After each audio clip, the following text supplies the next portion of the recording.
I never thought I'd become the villain in my own son's life story. But when you've been pushed to your limits by the very people who should cherish you most, sometimes the only path forward is one they never saw coming. My name is Mary Williams. For 62 years, I've lived a quiet, respectable life. I raised my son alone after my husband passed away when David was just 8 years old. I worked 2 jobs to put him through college, postponed my own dreams, and thought that sacrifice was what motherhood meant. I believed that if I loved deeply enough, that love would eventually be returned. I was wrong. Before we jump back in, tell us where you're tuning in from, and if this story touches you, make sure you're subscribed, because tomorrow, I've saved something extra special for you. It started with small things after David married Amber 3 years ago. The forgotten birthday calls, the canceled dinner plans, the Christmas gifts that felt like afterthoughts. I told myself they were busy building their lives together. That's natural, isn't it? A mother should step back. When David announced they were moving closer, just 30 minutes from my home instead of 3 hours away, I was overjoyed. I imagined Sunday dinners, impromptu coffee dates, maybe even helping with future grandchildren. The reality was different. Their visits were sporadic and always seemed to coincide with a need: money for car repairs, help with moving expenses, a loan for the down payment on their dream house, a beautiful Victorian in the historic district that was just slightly beyond their means. Each time, I gave without hesitation. Each time, the gratitude seemed to diminish. "Mom, you're a lifesaver," David would say, but his eyes were already on his phone, checking emails, barely present. The real change came when I visited their new home for the first time. I'd brought a houseplant as a gift, some homemade cookies, and my famous lasagna, David's favorite since childhood. "Oh, we already ate," Amber said, barely looking up from her interior design magazine. "And we're trying to cut carbs." The lasagna sat untouched. The cookies disappeared, but I later found the container in the trash, half full. I offered to help unpack the kitchen. "I have a system that might work well," I suggested gently.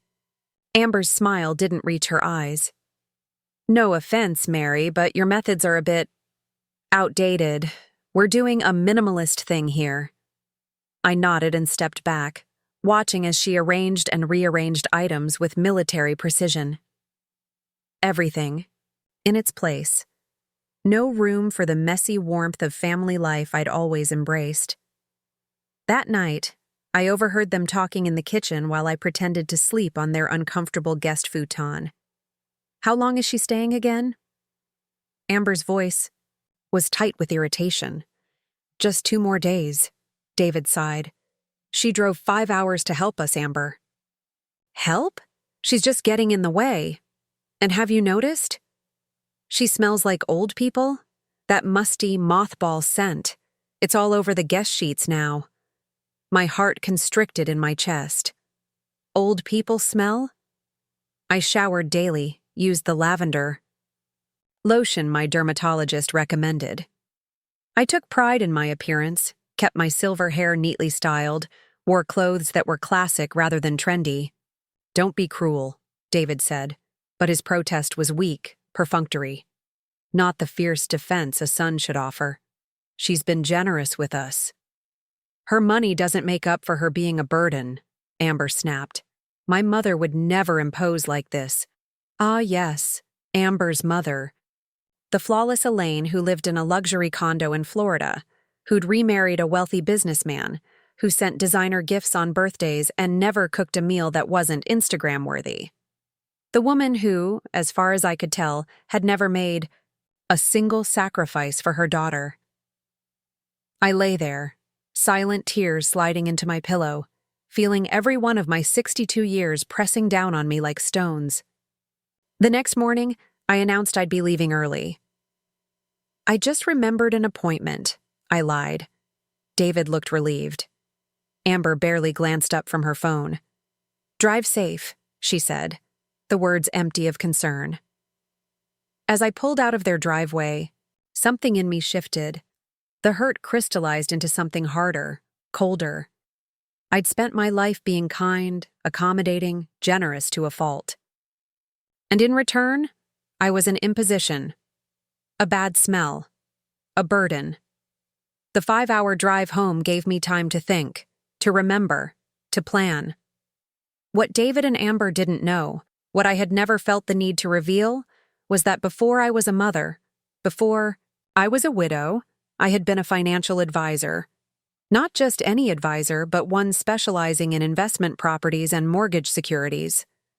I'd left that career to raise David, taking a simpler accounting job with regular hours, but I'd never stopped managing my own investments. They also didn't know that when they'd come to me for that substantial down payment on their dream home, I hadn't simply written a check from my savings. No, I'd done something far more strategic, something that would now serve a new purpose. 2 months had passed since that fateful brunch at La Maison, and the change in my relationship with David and Amber was evolving. Like a garden after the first spring rain, showing promise but not yet in full bloom. They called more frequently now. David stopped by for coffee every Thursday morning before work, a small ritual we'd established that felt like the beginning of healing. Amber was making efforts too, though hers felt more studied, less natural. She'd send occasional texts with photos of home improvement projects, asking for my opinion in a way that seemed calculated to fulfill our agreement rather than born from genuine interest.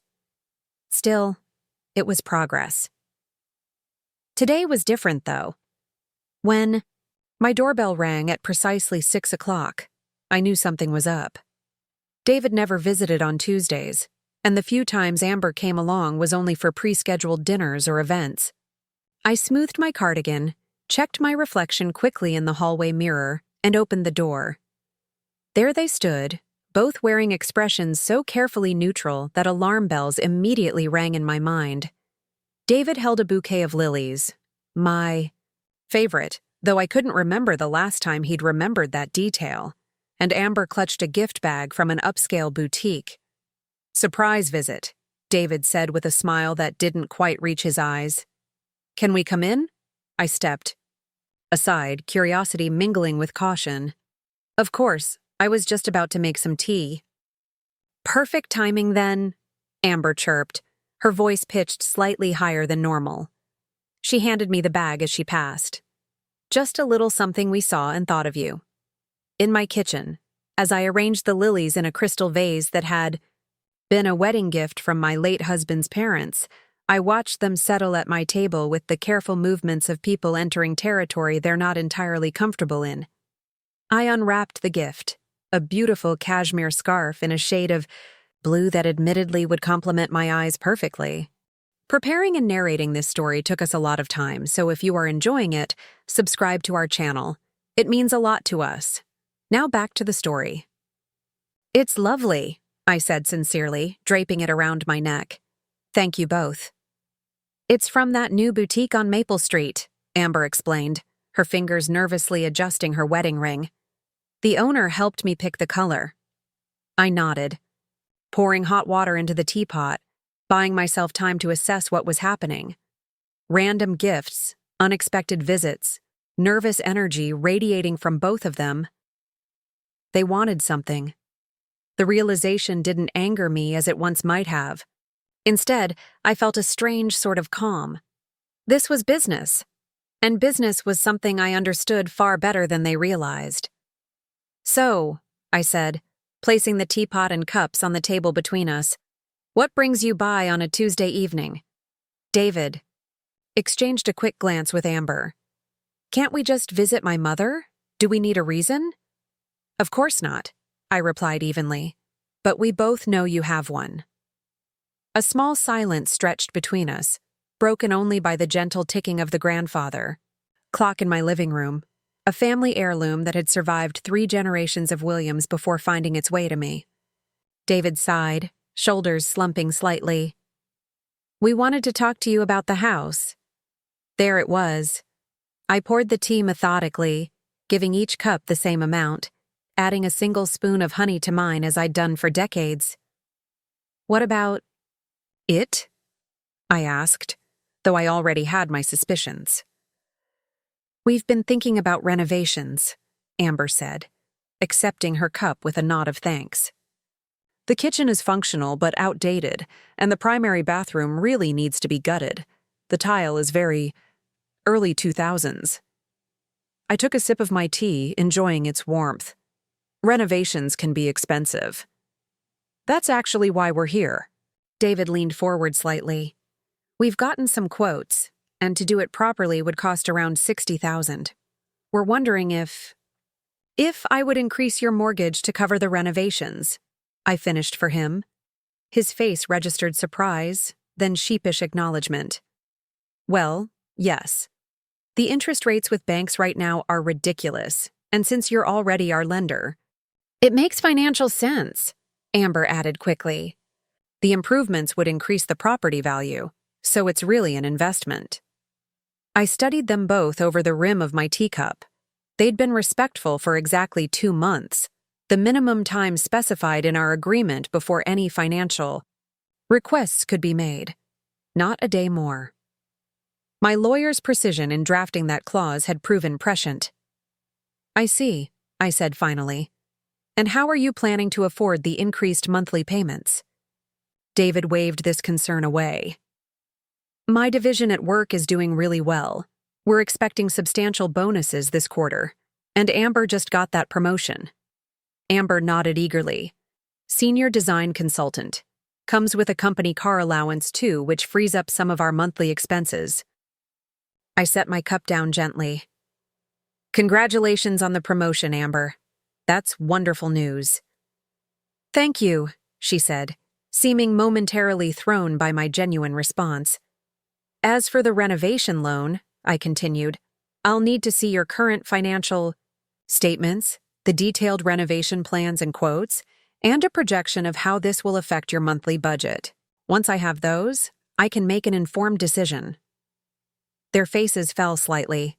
They'd clearly expected either an immediate yes or no, not this business-like approach requiring documentation and analysis. Of course, David recovered quickly. That makes sense. We can get that to you by the end of the week. Perfect, I smiled. Now tell me more about this promotion, Amber. What exactly does a senior design consultant do? The conversation shifted to safer ground. Amber, usually so reserved with me, actually became animated describing her new responsibilities designing commercial spaces for high-end clients. David shared anecdotes from his own work, stories he would have previously deemed too boring for family dinner. It was pleasant, if somewhat superficial, like conversing with friendly acquaintances rather than family. But it was certainly an improvement over the cold distance of before. As they prepared to leave an hour later, David hesitated at the door. Mom, I've been meaning to ask. Are you seeing Harrison Reed? Like dating him? The question caught me off guard. We enjoy each other's company, I said carefully. He seems nice, David offered, his tone neutral. It's just weird, I guess. Thinking of you dating. Why is that weird? I asked, genuinely curious. He shrugged, suddenly looking boyish in his discomfort. I don't know. You've always been just Mom, not a woman who dates. I felt a flicker of the old hurt, but pushed it aside. I'm many things besides your mother, David. I always have been. I know that now, he said quietly. Anyway, I'm glad you have someone. After they left, I called Harrison. They want money for renovations, I said without preamble when he answered. His deep chuckle warmed me even through the phone line. Already? That didn't take long. Exactly 2 months, the minimum cooling-off period in our agreement. At least they're following the rules, he observed. What will you do? I gazed out my window at the garden I'd cultivated over decades, each plant chosen with care, nurtured through seasons of growth and dormancy. I'll do what any responsible lender would do, assess the risk and potential return on investment. And what would Mary do? Not the lender, but the woman. I smiled at his perceptiveness. Mary will watch very carefully to see if this is just another transaction to them, or if there's something genuine growing underneath. The next morning, I decided to take a different approach. Instead of waiting for their financial documents, I made some calls and pulled some strings. By afternoon, I'd arranged a meeting with the top kitchen designer in our city, a former client of mine who still remembered how I'd helped him secure financing for his first showroom when other lenders had turned him away. Mary Williams. Eduardo embraced me warmly when I entered his sleek downtown studio. Still elegant as ever. What can I do for my favorite financial wizard? I explained the situation, sanitized, of course, without the family drama. And by the end of our meeting, he'd not only agreed to personally handle my son's kitchen renovation at a substantial discount, but also to meet with them that very weekend. When I called David with the news, the shock in his voice was palpable. How did you get Eduardo Vega to agree to meet with us? His waiting list is months long. We go way back, I said simply. He's expecting you Saturday at 10. Don't be late. That Saturday, I received a call from David that I hadn't expected. Mom, he said, his voice strange, tight with some emotion I couldn't immediately identify. We just finished with Eduardo. How did it go? I asked, keeping my tone light. He told us how you helped him when he was just starting out. How you believed in him when no one else would. He said he owes his whole business to your guidance. David paused, and I realized the emotion in his voice was wonder, maybe even pride. He talked about you like you're some kind of financial genius. I was good at my job, I acknowledged. Good? Mom, he treated you like you're a legend. Another pause. Why didn't you ever tell me about this side of your life? The question hung between us, weighted with decades of assumptions and missed connections. You never asked, I said. Finally, the simple truth of it striking even me as I spoke the words. After we hung up, I sat in my garden, watching bees move methodically between late summer blooms. How strange that after all these years, all it took for my son to see me as a whole person was for a stranger to reflect my value back to him. I wasn't sure whether to feel sad about the past or hopeful for the future, so I settled for both. The renovation plans moved ahead with surprising speed. Eduardo's vision for their space was both beautiful and practical, and somewhat miraculous, came in under their original budget estimates. I reviewed their financials, which were actually better than I'd expected, and approved the additional mortgage amount with fair terms. What I hadn't anticipated was Amber's call 2 weeks later. Mary, she said, her voice unusually tentative, I was wondering if you might be free for lunch today, just the two of us. Curiosity overcame caution, and by noon I found myself seated across from my daughter-in-law at a small cafe I'd never visited before. Amber looked different somehow. Less polished, more authentic in simple jeans and a sweater, rather than her usual carefully curated outfits. Thank you for meeting me, she began, fidgeting with her napkin. I wanted to talk to you without David. I nodded, waiting. Experience had taught me that silence often reveals more than questions. I've been unfair to you, she said finally, the words seeming to surprise her as much as me. I had this idea in my head about what a mother-in-law should be based on my own mother, I guess. And when you didn't fit that mold, I became the enemy, I suggested gently. She winced. Not the enemy exactly, more like an inconvenience. Someone who reminded David of a life before me. Someone who didn't match my aesthetic. She laughed suddenly, a harsh sound devoid of humor. God, that sounds so shallow when I say it out loud. We all have our shallow moments, I offered. The thing is, she continued, twisting her wedding ring, meeting Eduardo and hearing how he talked about you, it made me realize how little I know about you. The real you, not just David's mom. She looked up, meeting my eyes directly. I'd like to change that, if you're willing. I studied her face, looking for signs of manipulation or calculation, but found only nervous sincerity. It was possibly the first completely genuine interaction we'd ever had. "I'd like that too," I said, and meant it. Lunch stretched into afternoon as Amber asked questions about my former career, my investments, my friendship with Harrison. I found myself sharing stories I hadn't revisited in years. The sexism I'd faced as one of the few women in finance in the 1980s, the risks I'd taken that paid off, the deals that had fallen through. "So you gave up this whole career to raise David?" she asked, genuine puzzlement in her voice. "I didn't give it up entirely," I clarified. "I scaled back, took a position with regular hours, continued managing my own investments.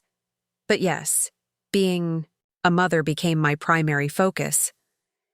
"Didn't you resent it? The sacrifice?" The question was revealing, about her, not me. "It wasn't a sacrifice in the way you're thinking," I said carefully. "It was a choice. Different season of life, different priorities." She shook her head slightly. "I don't think I could do it. Step back from my career for anyone." "Then don't," I said simply. "Each generation of women gets to make different choices. That's progress." She looked startled, then thoughtful. "I expected you to be, I don't know, judgmental about that." "Why? Because I'm old?" I allowed a small smile to soften the words. She had the grace to blush. "I'm sorry about that comment. About the old people smell thing. It was cruel." "Yes, it was," I agreed. "But we're moving past it." As we parted ways outside the cafe, Amber surprised me with a quick, awkward hug. "Thank you," she whispered. "For lunch. For everything." I watched her walk to her car, wondering if this was a genuine turning point or simply another performance. Only time would tell. That evening, Harrison and I attended a charity gala for the local arts foundation. At 68, he cut a distinguished figure in his tuxedo, silver hair gleaming under the ballroom lights, his hand warm and steady at the small of my back as we navigated the crowd. "Everyone keeps asking about us," he murmured in my ear as we moved toward our table. The mysterious Mary Williams, back on the social scene with Harrison Reed on her arm. "Let them talk," I replied, enjoying the subtle ripple of attention. "I've earned a little gossip." He laughed, the sound rich and appreciative. "Yes, you certainly have." Midway through dinner, I felt my phone vibrate. A text from David. "Just wanted to say goodnight, and thanks again for connecting us with Eduardo. Amber says she had a nice lunch with you today." Such a simple message, the kind that normal families exchange without thought. Yet it felt significant, a small bridge extending across the chasm of hurt and misunderstanding. "Good news?" Harrison asked, noting my expression. "Just my son saying goodnight." "That made you smile?" "It's complicated," I said, tucking the phone away. He covered my hand with his. Family usually is. The renovation began the following week. To my surprise, David invited me to see the progress, sending photos and occasional video calls from the construction site. Amber even consulted me on fixture selections, genuinely seeming to value my opinion on finishes and lighting choices.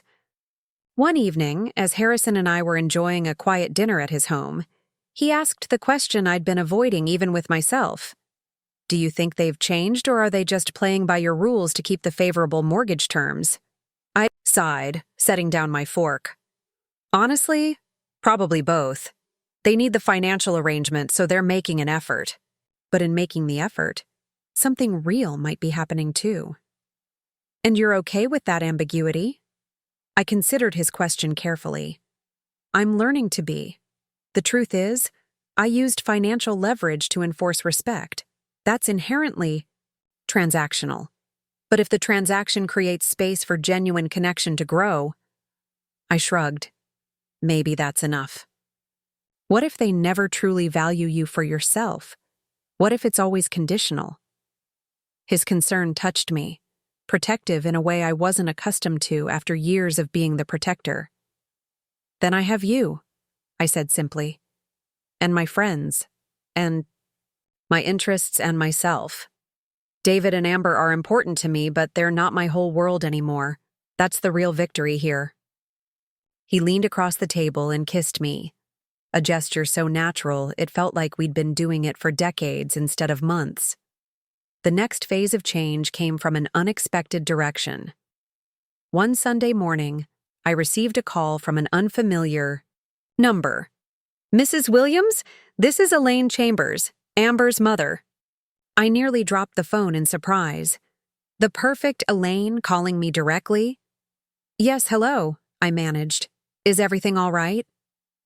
"Everything's fine," she assured me, her voice carrying the slight accent of someone who divides their time between Florida and New York. "I'm actually in town visiting Amber and David, and I wondered if you might join us for dinner this evening." My first instinct was suspicion. What game was this?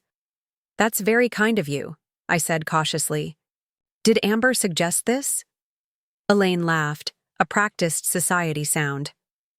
"Actually, yes, but not in the way you might think. She's been talking about you quite a bit lately, your financial acumen, your help with their renovations." I was intrigued. One mother-in-law to another, I thought we might compare notes. Curiosity won out over caution, and that evening I found myself at David and Amber's partially renovated home, sitting across from the woman I'd long imagined as my polar opposite. Elaine Chambers was exactly as I'd pictured her, expensively. Maintained, from her subtly lifted face to her designer outfit and flawlessly manicured nails. What I hadn't expected was her sharp intelligence and surprisingly earthy sense of humor. "So you actually bought their mortgage without telling them?" she asked over dessert, eyes gleaming with appreciation for the strategy. "That's absolutely brilliant. Devious, but brilliant." "Mom," Amber groaned, but there was a reluctant smile playing at her lips. "What?" Elaine raised a perfectly arched eyebrow. "It's exactly what you deserved after that old people smell comment, which, by the way, Mary certainly does not have. If anything," she leaned closer to me conspiratorially, "you smell like success and self-respect. I should be taking notes." David looked between the three of us with an expression of bemused horror. "I feel like I've entered an alternate dimension where our mothers are bonding over financial revenge tactics." "Not revenge," I corrected gently. "Consequences." "Consequences," Elaine echoed, raising her wine glass in approval. "I like that." As the evening progressed, I found myself revising my opinion of Elaine. Beneath the polished exterior was a woman who'd navigated her own challenging path, 2 divorces, a career in luxury real estate built from scratch after the first husband left her nearly penniless, a careful cultivation of an image that served as both armor and advertisement. "You know," she said, as we helped clear the dishes while David and Amber argued good-naturedly about paint colors in the living room, "Amber was always closer to her father. After the divorce, he spoiled her rotten. Guilt money, I called it. I was the practical one, the rule setter. It didn't exactly endear me to her during those teenage years." "That couldn't have been easy," I acknowledged. She shrugged elegantly. "We found our way back to each other eventually. When her father's second marriage imploded and suddenly his princess treatment disappeared, she began to appreciate my consistency." She glanced toward the living room, her expression softening. "She's not always easy, my daughter, but there's a good heart under all that perfectionism." "I'm beginning to see that," I admitted. "And this Harrison I've been hearing about." Elaine switched subjects smoothly, her eyes twinkling. "Sounds quite promising." I felt myself blush like a schoolgirl. "He is." "Good," she nodded decisively. "We deserve second acts, don't we, after raising these ungrateful creatures into semi-functional adults?" I laughed, surprised by the easy camaraderie I felt with this woman I'd once resented sight unseen. Later, as I prepared to leave, Elaine embraced me with the air of someone making a public declaration of alliance. "We must have lunch before I go back to Florida. I have a feeling we'd have a lot to talk about." "I'd like that," I said, and meant it. David walked me to my car, the night air cool and fragrant with early autumn. "That went well," he observed. "Better than I expected, honestly. You and Elaine hit it off." "She's not what I imagined," I admitted. "Neither are you," he said quietly. "At least, not what I thought you were all these years." I looked at my son in the gentle glow of the streetlight, trying to see the man he'd become rather than the boy I'd raised. "We're all more complicated than the roles we play in each other's stories, aren't we?" He nodded slowly. "I'm sorry I reduced you to just mom in my head, that I never saw. All of this." He gestured vaguely, encompassing my whole self. "I'm sorry too," I said, surprising myself. "I think perhaps I hid behind that role sometimes. It was safer than being fully seen." He hugged me then, a real embrace that felt like a beginning rather than an obligation. As I drove home, I reflected on the strange journey of the past few months. From the pain of overhearing Amber's cruel comment to the complex peace of this evening. It wasn't a straight line of progress, but rather a winding path with unexpected vistas and occasional sharp turns. Harrison was waiting on my porch when I arrived, a book in his lap and 2 glasses of wine on the small table beside him. "You didn't have to wait up," I said, though pleasure warmed me at the sight of him. "I wanted to hear how it went with the infamous Elaine," he replied, rising to kiss me hello. "She's actually quite wonderful in her own way." I settled beside him, accepting the glass he offered. "Should I be worried that you'll run off to Florida with her instead of me?" I laughed, leaning against his solid shoulder. "Definitely not. Though she did invite me for lunch." "The mothers-in-law united," he mused. "A formidable alliance." We sat in companionable silence for a while, listening to the night sounds of my garden, the soft chirping of crickets, the rustle of leaves, the distant hoot of an owl. "I've been thinking," Harrison said finally, his voice carefully casual, in a way that immediately alerted me that whatever followed was anything but casual. "Yes?" I prompted when he didn't continue. "I'm considering selling my house." This was unexpected. "Oh? Moving to a different neighborhood?" He turned to face me, his expression serious in the low light. "Actually, I was thinking I might move. In here. With you. If that's something you might want." The proposal hung in the air between us, unspoken but clear. Not just sharing a home, but building a life together in our silver years. "That's a big step," I said carefully. "We're not exactly young," he pointed out with a gentle smile. "At our age, why waste time?" I thought about all the years I'd spent putting others first. My husband, my son, my responsibilities. The careful, measured life I'd constructed around service and sacrifice. And then I thought about the freedom I'd discovered in standing up for my own worth, in demanding respect, in pursuing joy without apology. "I'd need my own space," I said finally. "A study or office that's just mine." His face brightened. "Of course, and I'd want the same. And I'm not giving up my garden.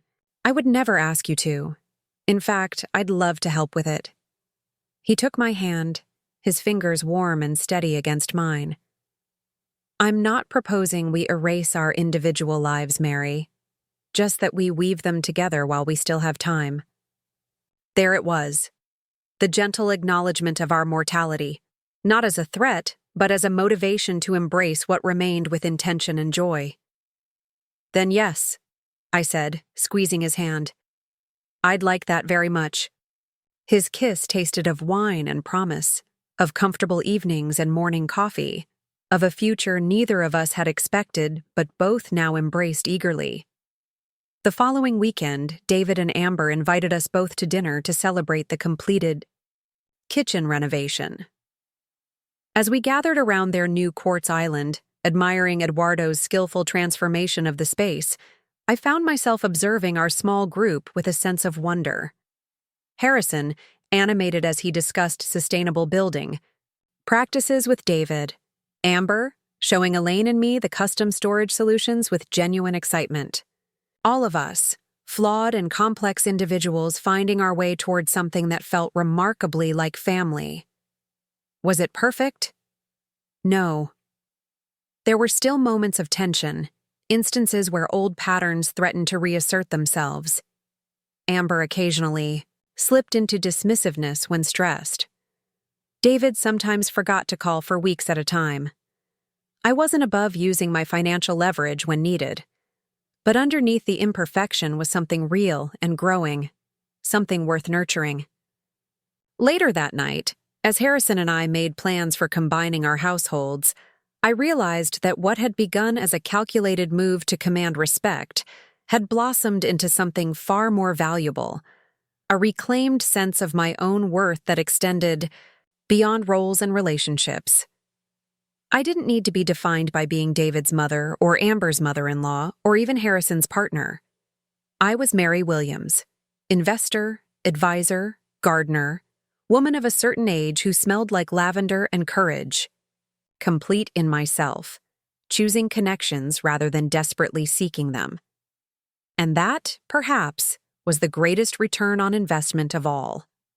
Spring arrived with a gentle persistence, coaxing new growth from the garden Harrison and I now tended, together. 6 months into our cohabitation, we'd settled into rhythms that surprised us both with their ease. His books mingled with mine on shelves, his chess set found a permanent home by the bay window, and his preference for early mornings complemented my tendency to linger over evening tea. We were learning the dance of shared space, when to step closer, when to give distance. The renovation of David and Amber's home had expanded beyond the kitchen and bathroom to include a complete overhaul of the main floor, creating an open-concept design that Eduardo had convinced them would future-proof their investment. I suspected this future-proofing was Eduardo's subtle way of suggesting they consider children, a topic that remained conspicuously absent from our family conversations. "The final inspection is tomorrow," David announced during our weekly phone call, excitement evident in his voice. "Eduardo says we should celebrate with a proper housewarming once everything's approved." "That sounds lovely," I replied, pruning shears in hand as I cradled the phone between ear and shoulder. "Just let us know when." There was a brief pause before David asked, "Do you think Harrison would mind if I stopped by later today? There's something I'd like to discuss with you."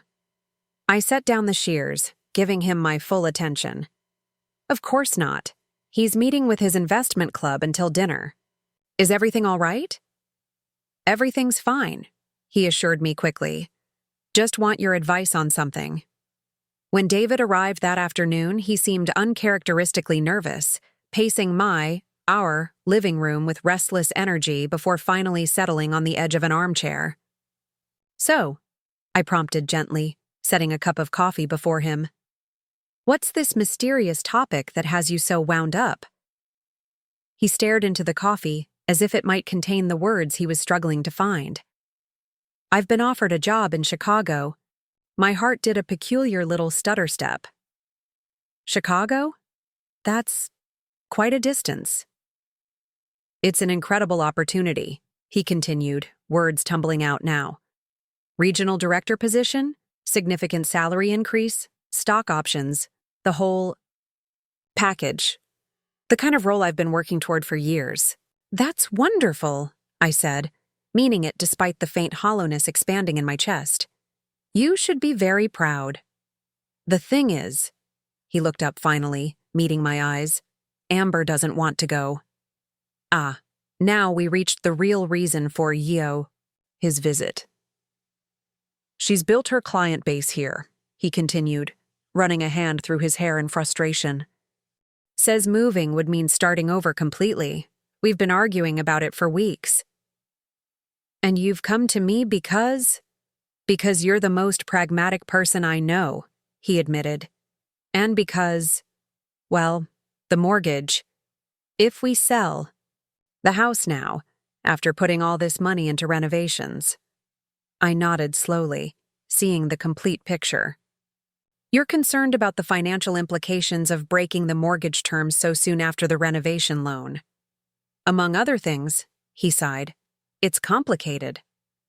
I studied my son's face, the worried furrow between his brows so like his father's, the determined set of his jaw that I recognized from my own mirror. For a moment, I was tempted to solve the problem for him as I'd done countless times before. To offer financial concessions, to smooth his path, to put his needs above other considerations. Instead, I asked, "What do you want, David?" Not what. Makes financial sense, not what Amber wants or doesn't want. What do you want? He looked startled by the question. I want the job. It's a significant step up. And I want Amber to be happy too. I don't want to force her into a move she'll resent. And? I pressed further. He hesitated, then said quietly, and I want to know we made the right decision investing so much in this house only to possibly leave it. I nodded. Those are all valid concerns. But I noticed something interesting about your list. What's that? You didn't mention how my feelings or financial interests might factor in. Color rose in his cheeks. I didn't mean... I held up a hand to stop him. I'm not accusing you of anything, David. I'm observing growth.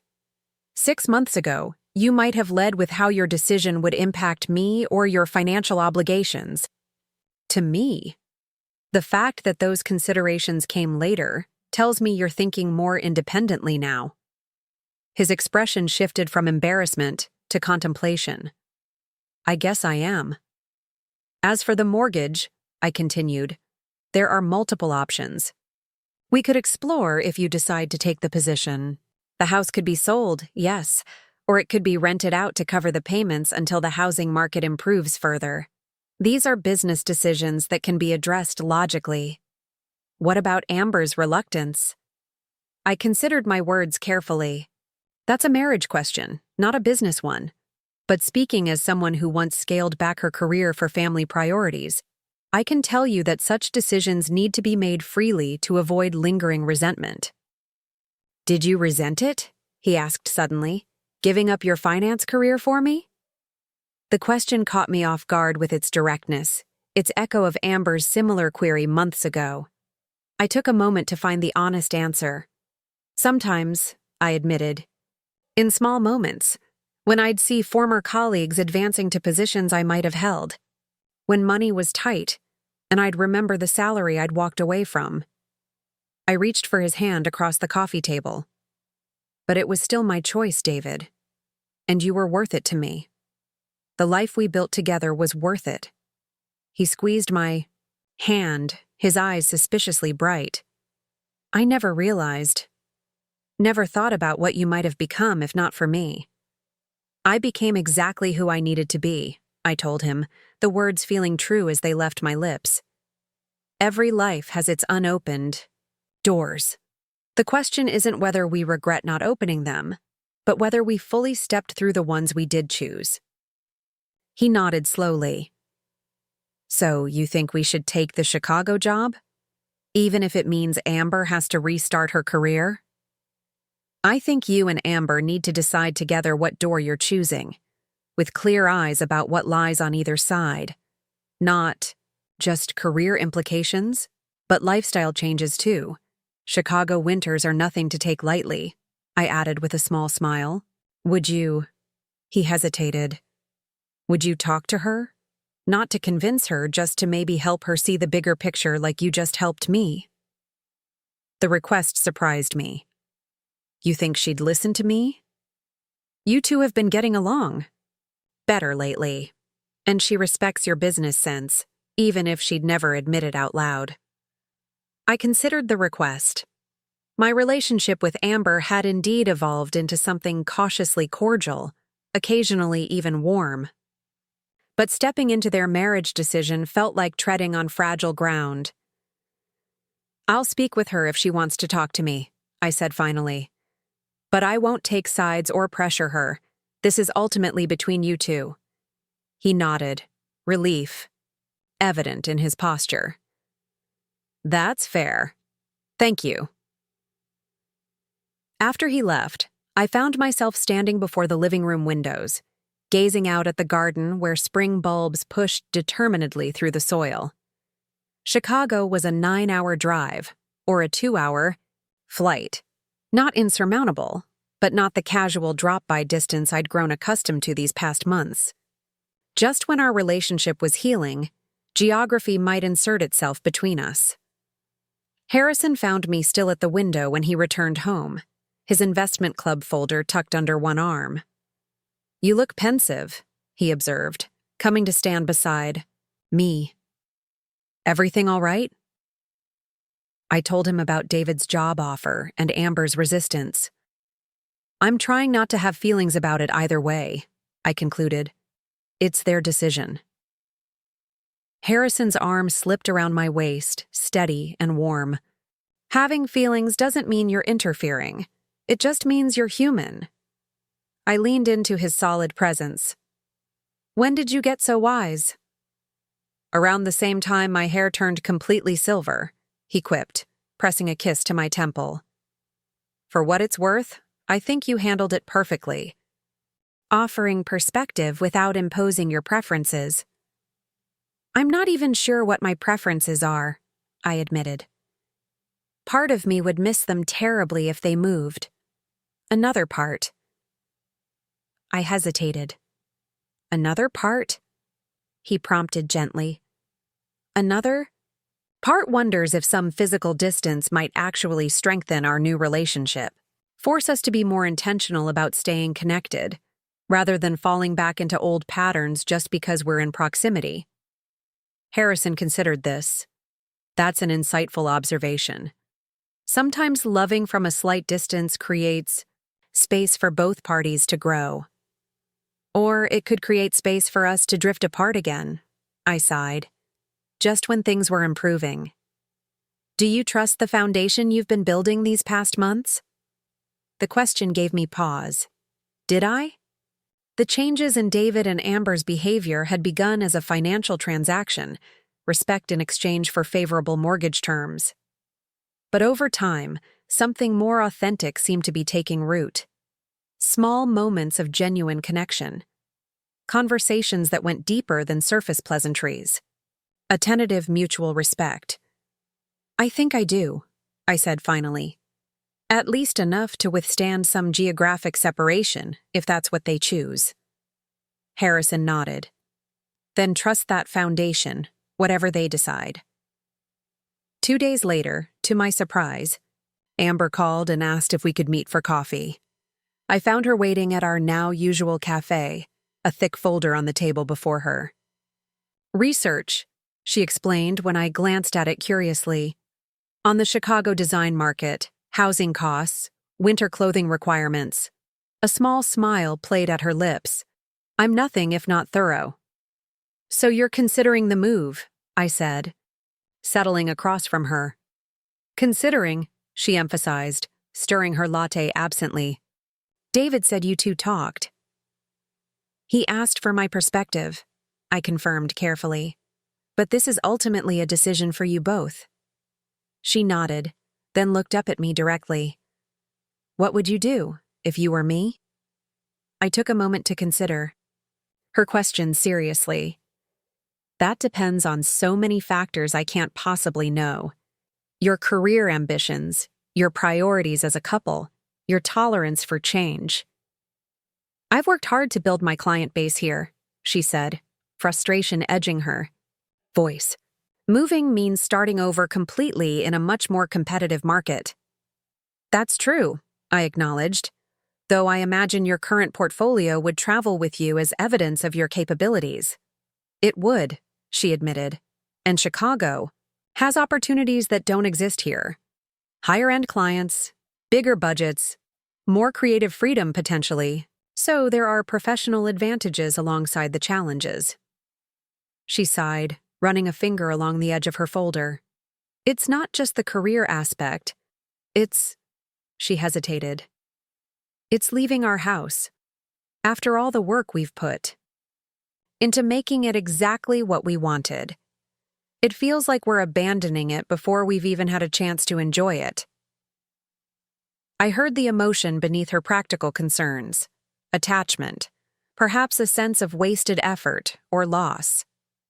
Houses are investments, I said gently, both financial and emotional, but they're not the only homes we create in life. That's easy for you to say, she replied, a flash of the old defensiveness returning. You've lived in your house for decades. True, I conceded. But I've learned recently that home isn't just about the physical structure. It's about who you share it with, the life you build inside it. Amber's expression softened slightly. Like you and Harrison.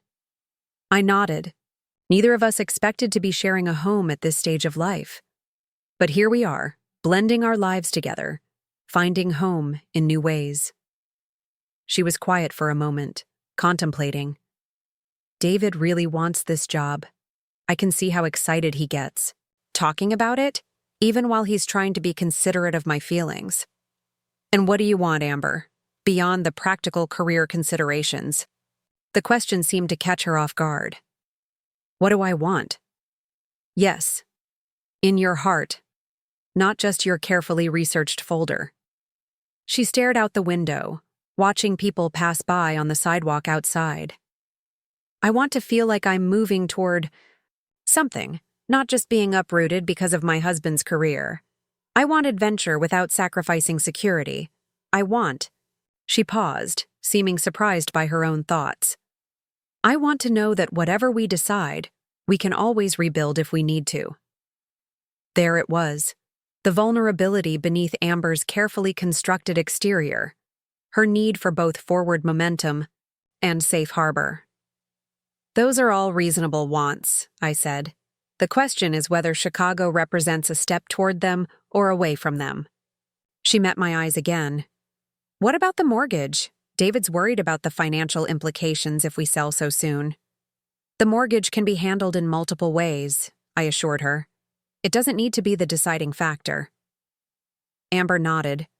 Slowly, then asked the question I could see had been lingering beneath the surface of our conversation. Would you be upset if we moved? The directness of her query touched me. 6 months ago, she wouldn't have cared about my feelings on the matter at all. I would miss seeing you both as often, I said honestly. But I want what's best for your future, even if that means more distance between us. We'd come back for visits, she offered, and there's always video calls. Exactly. Relationships can thrive across distances when there's mutual effort. She smiled then, a genuine expression that transformed her face. Thank you, Mary, for not making this harder than it already is. I reached across the table and briefly squeezed her hand. Whatever you decide, make sure it's a choice you both own completely. That's the only way to avoid regret or resentment down the road. When I returned home, Harrison was in the garden, carefully staking the peonies that threatened to topple under their own abundant buds. I watched him for a moment from the patio. His methodical movements, the gentle way he secured each stem, humming tunelessly to himself. Such simple contentment we'd found together in our silver years. Amber's warming to the Chicago idea, I said as I joined him among the flowers. I think they'll probably go. He straightened, brushing soil from his hands. And how do you feel about that? Surprised by how okay I am with it, I admitted. There's a part of me that will always want to keep them close. But the healthier part recognizes that they need to build their own life, make their own choices. The true mark of successful parenting, Harrison observed, working yourself out of a job. I laughed softly. I'm about 30 years late to that realization. He wrapped an arm around my shoulders, and together we surveyed the garden, the established perennials we'd inherited from past versions of ourselves, alongside the new plantings we'd selected together. You know, he said thoughtfully, if they do move to Chicago, we could use it as an excuse for seasonal trips. I've always enjoyed the Art Institute, and the symphony is world-class. I leaned into him, grateful for his way of finding opportunity in change. I'd like that. And in the meantime, perhaps we should consider some changes of our own. What did you have in mind? I gestured toward the untamed back corner of the garden where a gnarled apple tree shaded a neglected patch of ground. I was thinking a greenhouse, something small but functional. For starting seedlings in late winter, maybe growing some exotic specimens that wouldn't survive our climate otherwise. His face brightened with interest. I have a friend who designs custom greenhouses, glass and steel construction, very elegant. We could incorporate passive solar heating elements to extend the growing season further. I smiled at his immediate enthusiasm, the way his mind already raced ahead to possibilities. We could make it a project for the summer, something that's truly ours, not just a blending of what we each brought to this relationship. I love that idea, he said, pulling me closer. Creating something new together. 2 weeks later, David and Amber called us both to their newly renovated home for dinner. The transformation was remarkable. Eduardo's vision had opened up the space, bringing light into what had once been compartmentalized rooms. Modern yet warm, sophisticated without being sterile. It suited them. Everything looks wonderful, I praised as Amber gave us the tour. Eduardo was worth every penny.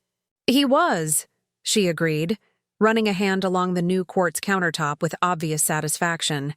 Though I have to admit, it makes what we're about to tell you even harder.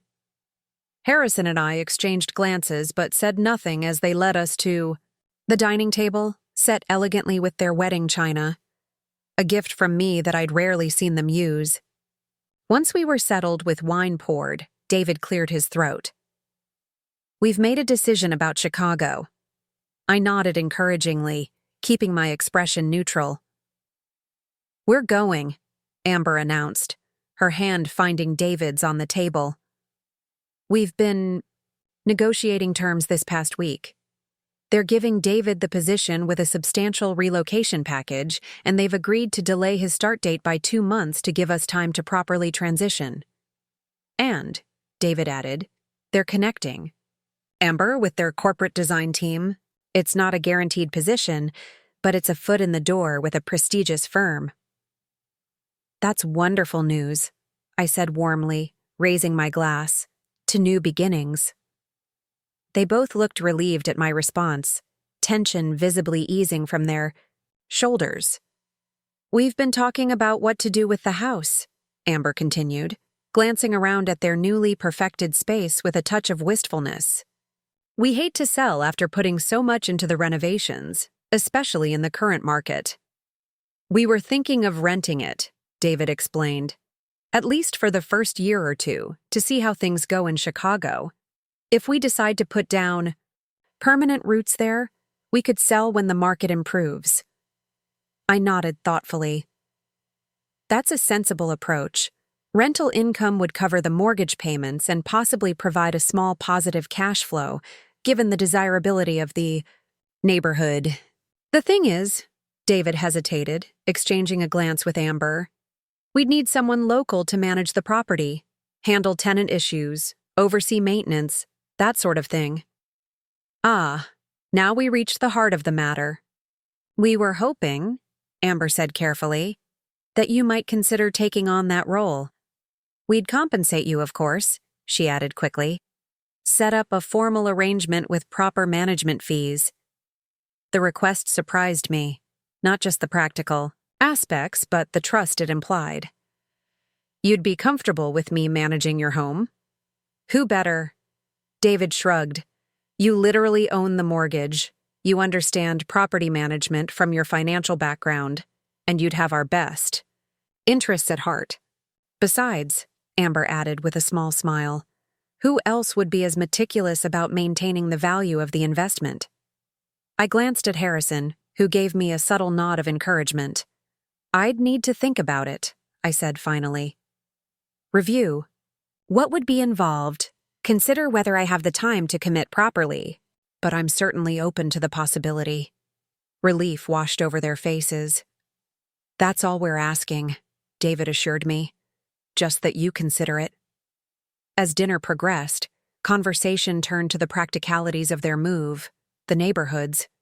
They were considering in Chicago, the logistics of relocating, their plans for farewell gatherings with friends and colleagues. Through it all, I observed a new dynamic between them.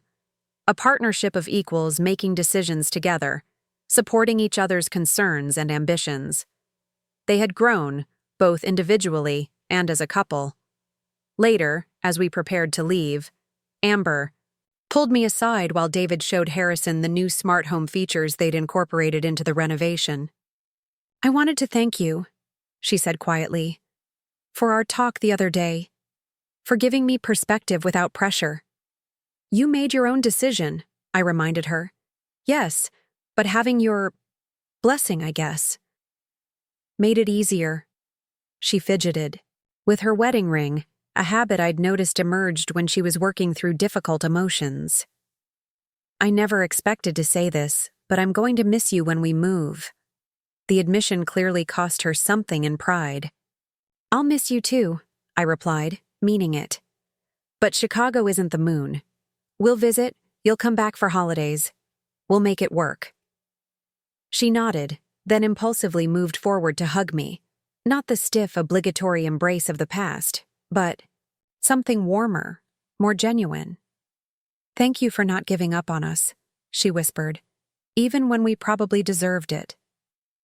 I held her for a moment. This woman who had once dismissed me as smelling of old age, now embracing me as family. "That's what family does," I told her. "We keep trying, keep finding our way back to each other, even through the difficult patches." On the drive home, Harrison and I were quiet, both processing the evening's revelations. Finally, as we turned onto our street, he asked, "Will you take on the property management role?" I gazed out at the familiar houses passing by, each one containing its own complex web of relationships and histories. "I think I will," I decided. "It's a tangible way to stay connected without being intrusive, a way to be helpful without overstepping. Plus," he added with a small smile, "it plays to your strengths: organization, attention to detail, financial acumen." "There is that," I acknowledged. "And it gives them a reason to check in regularly, to maintain the relationship we've been rebuilding." He reached across the console to take my hand. "You're remarkable, you know that? The grace with which you've navigated this entire situation, from their disrespect to this new chapter." I squeezed his fingers, warmed by his praise, but conscious that my journey had been far from perfect. "I've made plenty of mistakes along the way, held on to hurts too long, used financial leverage to force respect, played my own power games. And yet here you are, helping them move forward while maintaining healthy boundaries. That's growth, Mary, for all of you." As we pulled into our driveway, I noticed the architectural drawings for our greenhouse had arrived, the large tube propped against the front door. A new project for us to bring to life together, even as David and Amber prepared to build their new life in Chicago. "You know what I've learned through all this?" I said as we gathered our things from the car. "What's that?" "That family isn't just about blood or history or obligation. It's a choice we make daily, to see each other fully, to offer respect, to allow for growth and change." I looked up at our home, lights glowing welcomingly in the early evening. Darkness. And sometimes the family we create in our later years can be just as meaningful as the one we're born into or raise from the beginning. Harrison retrieved the tube of drawings and offered me his other arm. "To families of choice, then."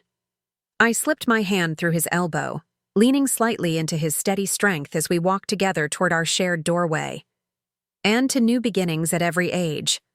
The day of David and Amber's departure for Chicago dawned bright and clear, the kind of perfect autumn morning that seemed almost deliberately cinematic. I stood in my kitchen, preparing a basket of road trip essentials, homemade granola bars, thermoses of coffee, fresh fruit, when Harrison appeared behind me, still in his robe. "It's 5:30 in the morning," he observed, voice gravelly with sleep. "They're not picking up the keys until 8. I continued wrapping the granola. Bars in parchment paper, each one precisely folded. I know, I couldn't sleep. Harrison's arms encircled my waist, his chin resting gently on my shoulder. Nervous? Not nervous exactly, I corrected, leaning back into his solid warmth.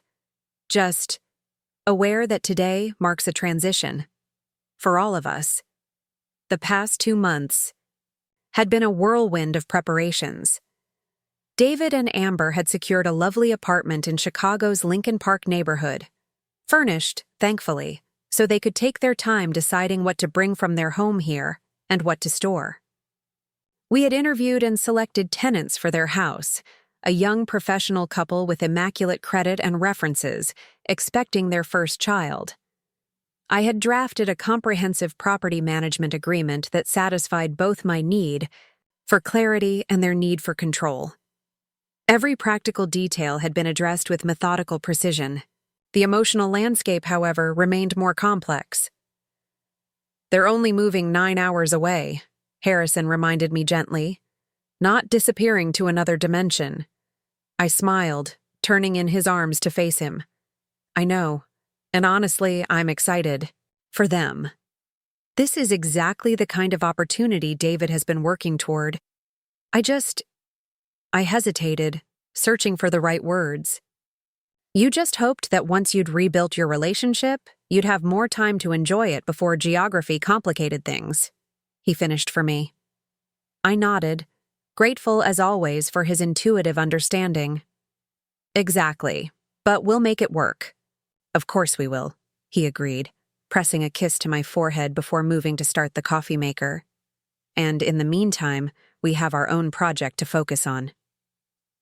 Our greenhouse had progressed from architectural drawings to reality over the summer, a jewel-like structure of glass and steel nestled in the formerly neglected corner of our garden. We'd spent countless happy hours planning its interior, the cedar benches for potting, the specialized shelving for seedlings, the automated irrigation system that Harrison had insisted was essential for optimal plant health. The winter. Seed catalogs arrived yesterday, I remembered suddenly, mood brightening. We should go through them this weekend, make our selections for early spring plantings. Harrison smiled, understanding my need to focus on growth rather than departure. "It's going to be a spectacular greenhouse," he agreed, pouring coffee into my favorite mug, a hand-thrown pottery piece in shades of blue that Amber had unexpectedly given me as a thank you for agreeing to manage their property. "Do you think they're ready for a Chicago winter?" I asked, accepting the coffee gratefully. "As ready as any first-time Midwesterners can be," he chuckled.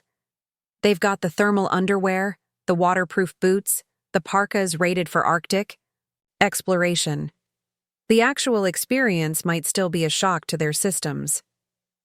I smiled, remembering David's expression when I'd insisted he purchase boots that looked more suitable for climbing Everest than navigating city sidewalks.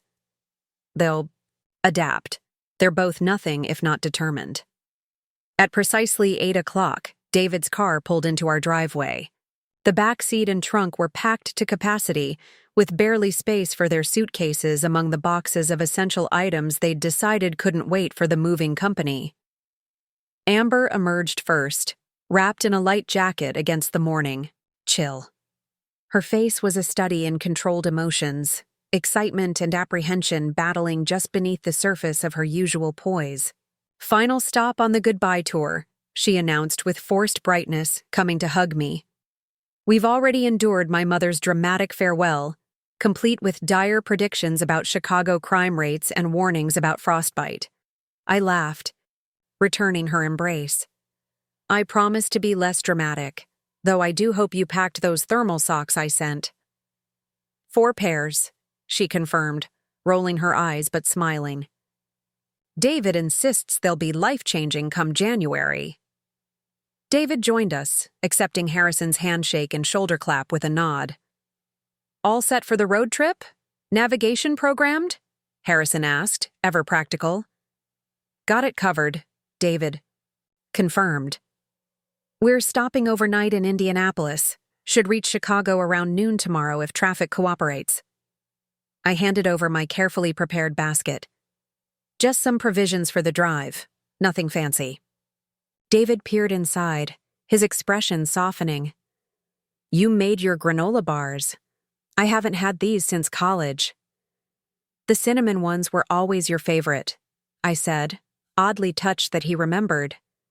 Still are, he confirmed, sampling one, immediately with appreciative noises that made me laugh.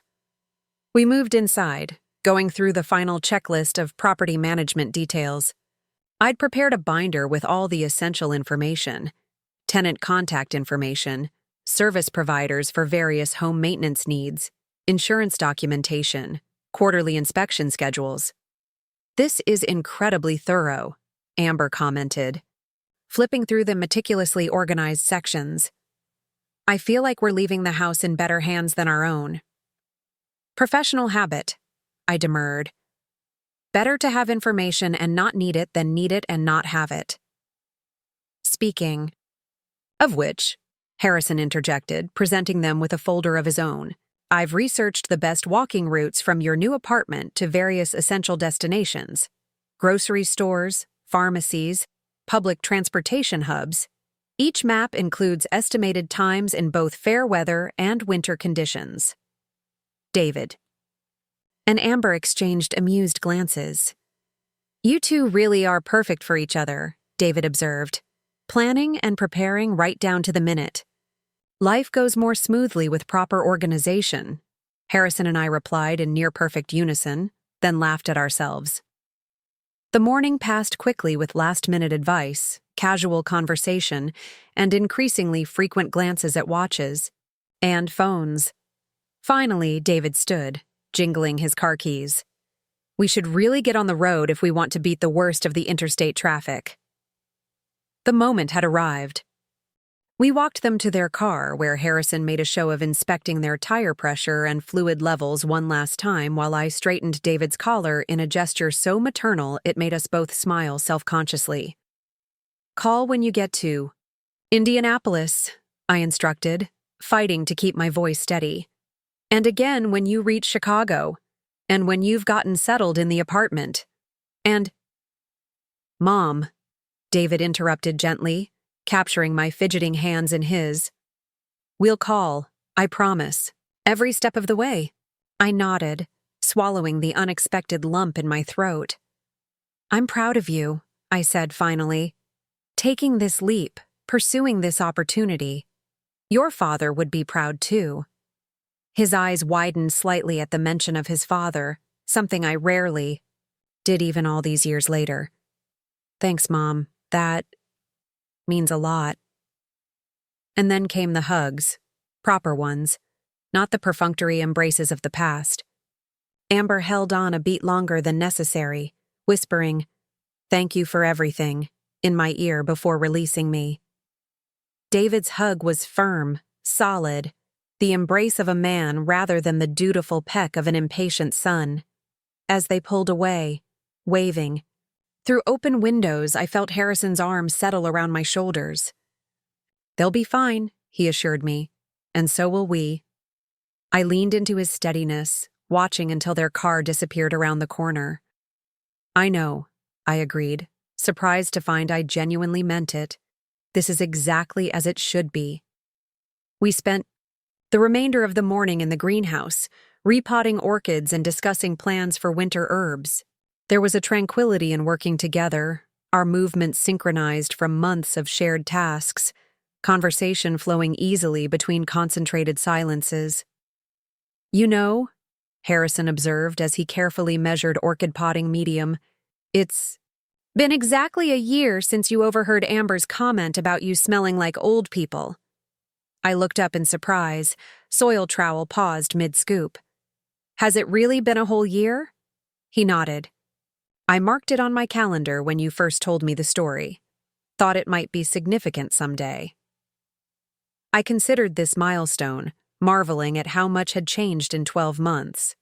From the bitter hurt of that overheard remark to the warm hug of Amber's departure this morning, The transformation seemed almost unbelievable. I never would have predicted this outcome, I admitted, resuming my work with the orchid. A year ago, I was plotting financial revenge. Today, I'm genuinely sad to see them go. Life rarely follows our expected scripts, Harrison agreed. That's what makes it interesting. That evening, David called as promised from Indianapolis. The drive had been smooth, traffic minimal, my granola bars, literally the only thing that saved us when we hit that construction delay near Columbus. The apartment manager emailed, he added. Everything's ready for our arrival tomorrow.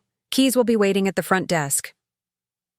That's wonderful, I said, picturing their new building with its doorman and fitness center, so different from the historic charm of the house they'd left behind.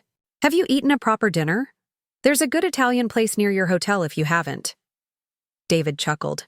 Already ordered from there, actually. Amber's in the shower, but she said to tell you the directions to the emergency clinic you included in our travel packet came in handy when she needed allergy medication. Her sinuses don't like Indiana, apparently. I smiled at this small validation of my preparedness. Better to have it and not need it than need it and not have it, he finished. I know, Mom. You've been saying that since I was 5. There was a comfortable pause, the kind that had once been impossible between us, filled with unspoken expectations and disappointments. Now it simply felt like the natural rhythm of conversation. It's strange, David said finally. Moving away again after being so close to home this past year.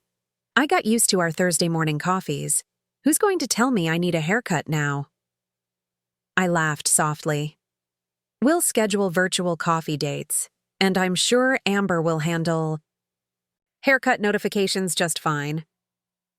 True, though she's more diplomatic about it than you are. One of her many virtues, I agreed, thinking of how far Amber and I had come from mutual suspicion to genuine appreciation. After we hung up, I found Harrison in his study, glasses perched on the end of his nose as he reviewed investment reports. Everything okay in Indianapolis? He asked, glancing up. Perfect, I confirmed, settling into the comfortable chair across from his desk. They're right on schedule. He removed his glasses, giving me his full attention. And how are you? Feeling? I considered the question honestly. Good, I decided. At peace. They're moving forward with their lives, and we're moving forward with ours. As it should be. Harrison's smile was warm with approval. Indeed. Speaking of moving forward, he reached into his desk drawer and withdrew an envelope.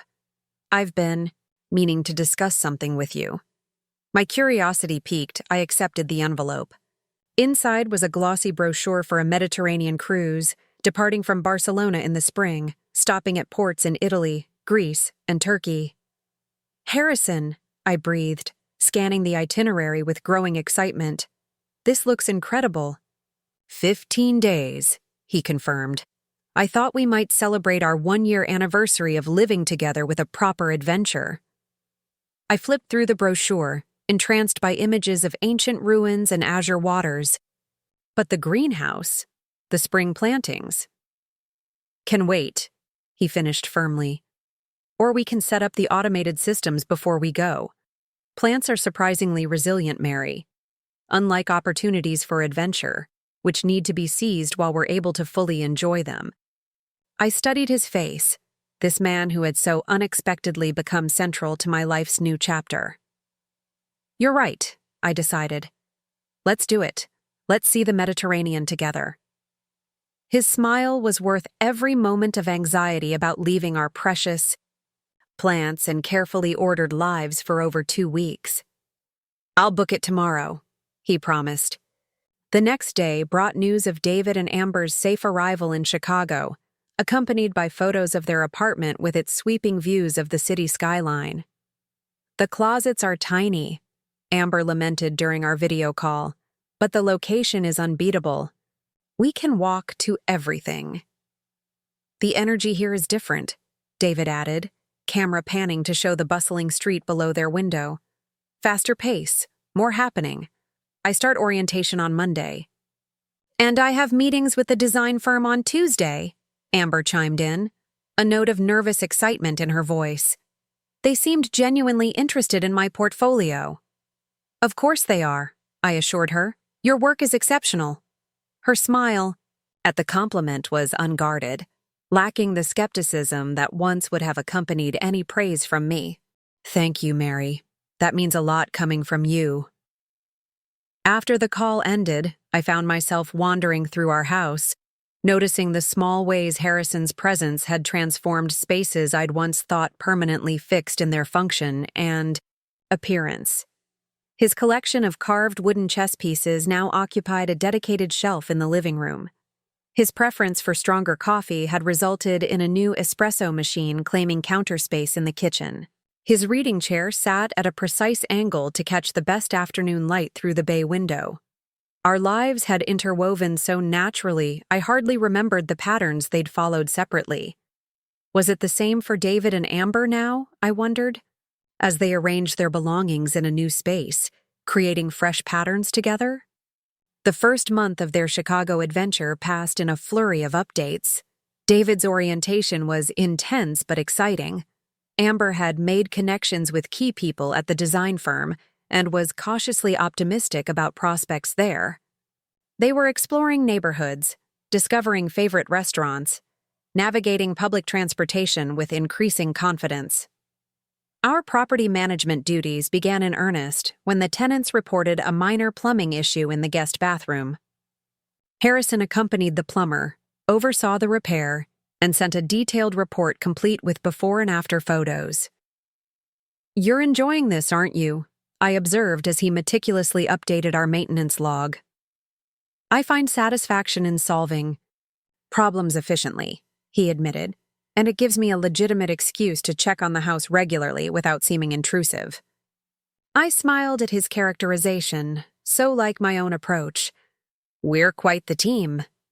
"Indeed we are," he agreed, closing the log with a satisfied nod. "Which is why I think you should consider my proposal."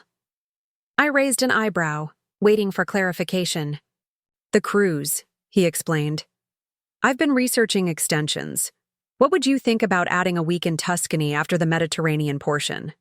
There's a lovely villa available for rental, perfect location for day trips to Florence, Siena, wine country." The old Mary would have hesitated, citing responsibilities, expenses, practical concerns. But I was learning to embrace opportunity rather than caution, possibility rather than limitation. Tuscany sounds perfect, I decided. "Let's book it." His face lit with pleasure at my immediate agreement. "Excellent. We should start brushing up on our Italian." "Ti amo," I offered, the phrase coming back to me from long ago language classes. His eyes softened.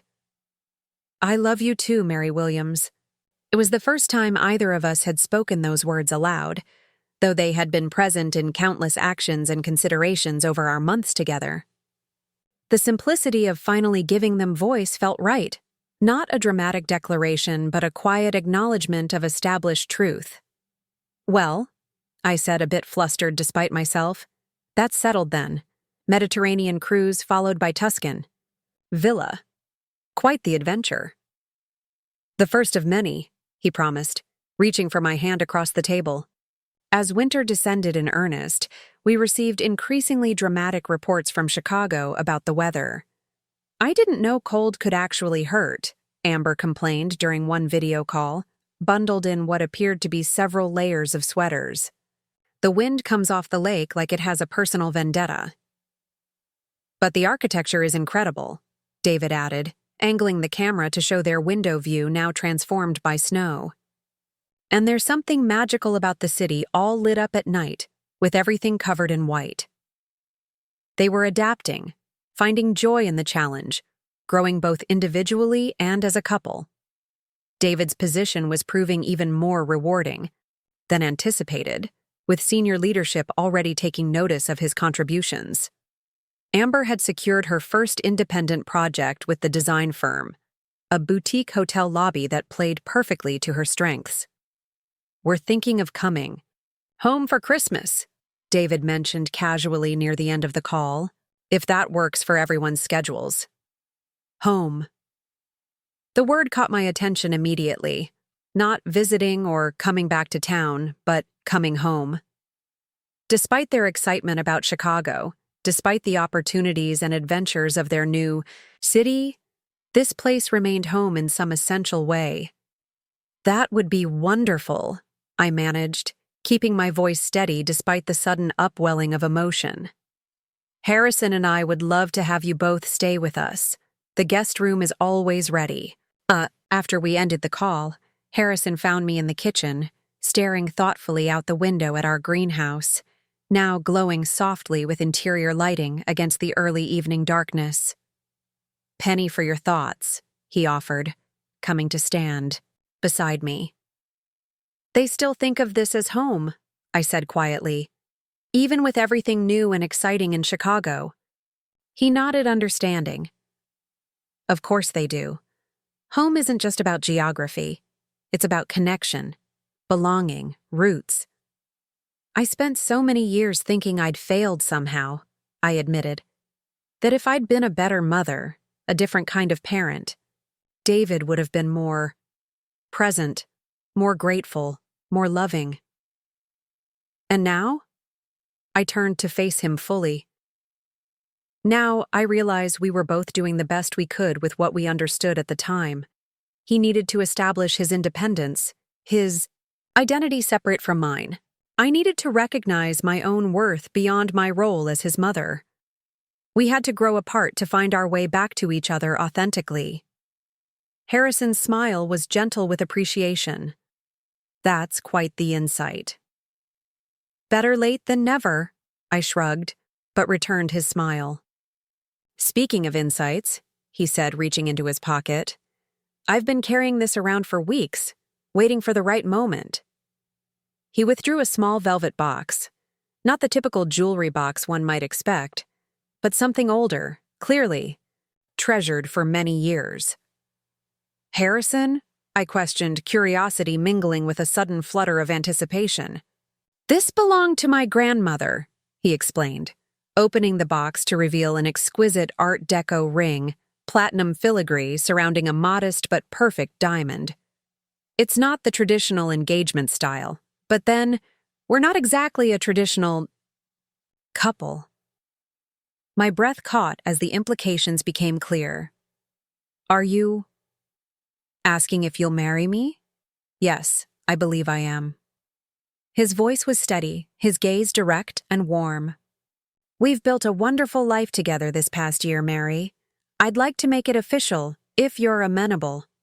"Amenable," I repeated, the formal term making me smile even as tears threatened.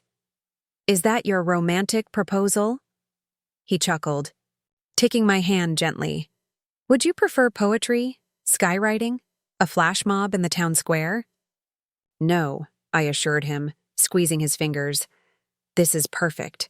Just us, in our home, with honesty and care, like everything between us has been." "Is that a yes, then?" I nodded, suddenly unable to find my voice as emotion welled. After all, the unexpected turns of the past year, from betrayal to revenge to reconciliation to this moment of pure joy, it seemed impossible that life could still surprise me with such gifts. "Yes," I managed finally. "Yes, I'll marry you, Harrison Reed."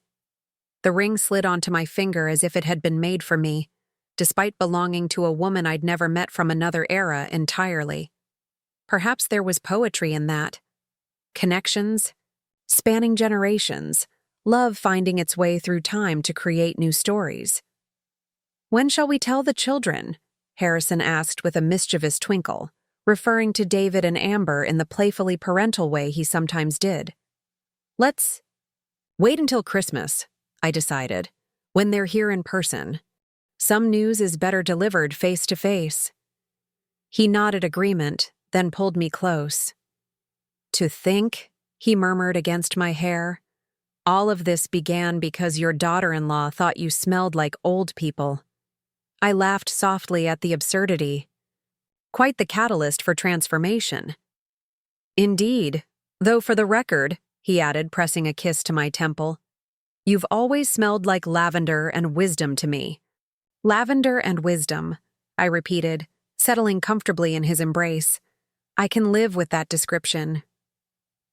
As we stood there in our kitchen, making plans for a wedding neither of us had anticipated at this stage of life, I felt a profound sense of gratitude wash over me, not just for Harrison and our unexpected love, but for the painful moments that had forced me to reclaim my worth, to demand respect, to create boundaries that ultimately allowed for authentic connection.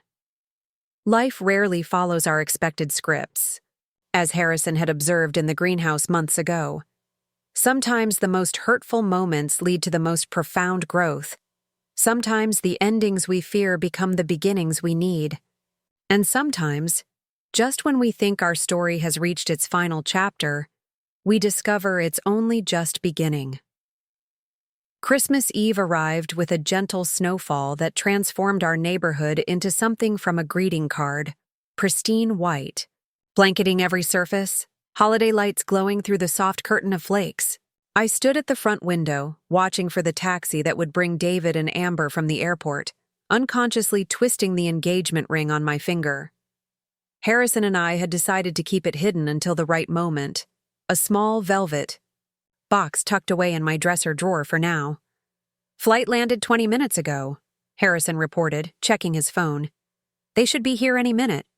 I nodded, smoothing the front of my emerald green sweater for perhaps the 10th time. The house was ready, guest room prepared with fresh linens, refrigerator stocked with favorites, Christmas tree adorned with a careful blend of my long time, ornaments and several Harrison had contributed from his collection. Even the greenhouse had been decorated with subtle white lights for the occasion. Are you nervous?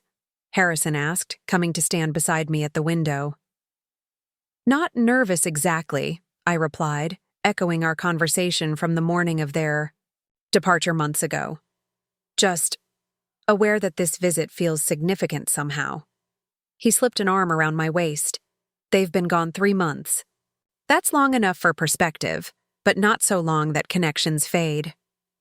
Before I could respond, headlights appeared through the snow, and a taxi pulled into our driveway. I was at the door before they even had time to gather their luggage from the trunk, waving perhaps too enthusiastically through the glass storm door. David emerged first, tall figure instantly familiar despite being bundled against the cold in a parka I didn't recognize. He turned to help Amber from the back seat, both of them laughing as she nearly slipped on the freshly fallen snow. Something about their easy coordination, the unconscious way they moved together, struck me as different, more practiced, more synchronized than before. I opened the door wide as they approached, barely restraining myself from rushing out to meet them. "Welcome home," I called, the words emerging in a visible cloud of warm breath against the frigid air. They hurried inside, bringing a swirl of snowflakes and cold air with them, luggage bumping against the doorframe in their haste. And then we were all talking at once, exclaiming over the snow, commenting on their flight delay in Detroit, admiring changes to the house decor since they'd left. "You look different," I told Amber, helping her out of her coat. "Your hair?" She touched the ends of her now shorter bob, styled in a sleek, sophisticated cut that suited her angular features perfectly. "Chicago influence," she confirmed with a smile. "The design firm's aesthetic is very minimalist chic. I've been adapting." "It suits you," I said sincerely. "Very elegant."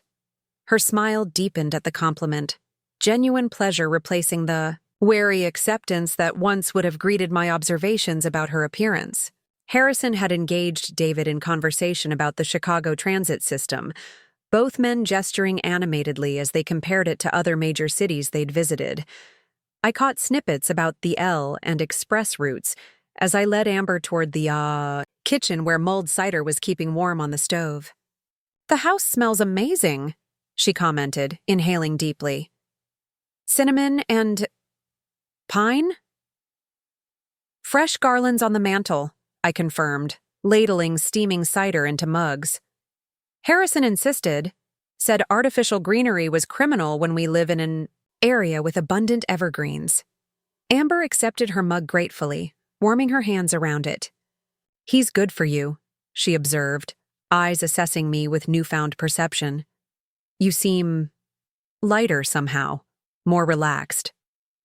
I felt a flicker of awareness that the young woman who had once dismissed me as smelling of age was now noting positive changes in my demeanor with apparent approval. Life's strange circles never cease to amaze me. "He is good for me," I agreed simply, "as I hope I am for him." She nodded, taking a sip of her cider. "Definitely. David commented on it last time we talked, how happy you both seemed together. How natural." Our conversation paused as the men joined us. Snow brushed from their shoulders after retrieving the remaining luggage from the taxi. David accepted his cider with a grateful groan, taking a long drink before pronouncing it exactly what I needed after that flight. "How are things at the firm?" Harrison inquired, leaning against the counter with practiced ease. "Still enjoying the new position?" David's face lit with enthusiasm as he launched into updates about recent projects, challenges with integrating legacy systems, opportunities he was pursuing within the company. The technical details largely escaped me, but his animation told the real story.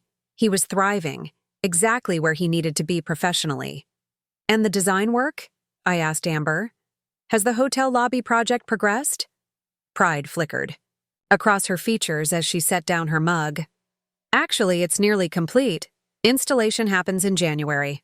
She pulled out her phone, scrolling to show us renderings of a stunning space, modern yet inviting, with unexpected touches of warmth amid clean lines and dramatic lighting.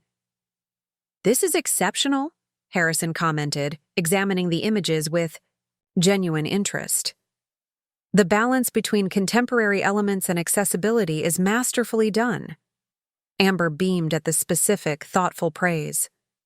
That was exactly the challenge, creating something design-forward that still feels welcoming to every guest, not just the design-conscious ones. As they continued discussing architectural principles and material selections, I caught David, watching this exchange with a soft expression I couldn't quite interpret. When our eyes met, he gave a small nod, as if confirming some private thought. The evening progressed with comfortable ease. Dinner around the dining table, Harrison and I had selected together at an antique market last summer, conversation flowing naturally between serious topics and lighthearted reminiscences. No one mentioned the mortgage, or the property management arrangement, or the agreement that had formally structured our interactions months ago. Those frameworks still existed, but they'd receded into the background, necessary scaffolding rather, than the substance of our relationship. Later, as David helped me clear the dessert dishes while Harrison showed Amber the greenhouse lighting system he'd installed, my son paused in his task, dishcloth suspended mid-motion. "I need to tell you something, Mom," he said, voice uncharacteristically hesitant. My heart stuttered momentarily with instinctive maternal concern. "Is everything all right?" A smile bloomed slowly across his face, transforming his expression into something almost boyish despite his 35 years. "More than all right. Amber's pregnant." The plate I was drying nearly slipped from my fingers. "Pregnant? You're having a baby?" He nodded, eyes bright with a mixture of excitement and what looked remarkably like terror. "Due in June. We just got past the first trimester, started telling people last week." "Oh, David," I breathed, setting down the dish to embrace him properly. "That's wonderful news." He returned the hug tightly, his voice muffled against my shoulder. "We wanted to tell you in person.